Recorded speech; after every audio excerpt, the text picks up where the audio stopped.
Picture this. You're staring at a chaotic, cluttered closet, feeling overwhelmed.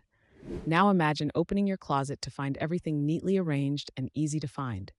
A well organized closet not only saves you time, but also reduces stress. Let's dive into transforming your space.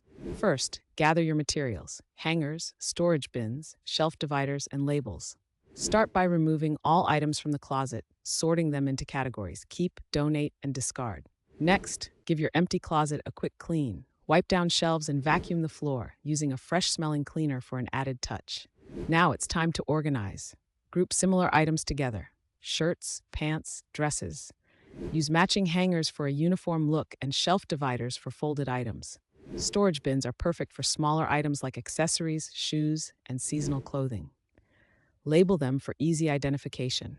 Maximize space with cascading hangers, double hanging rods, and over the door organizers. Finally, put everything back in the closet. Admire the transformation from cluttered chaos to organized bliss.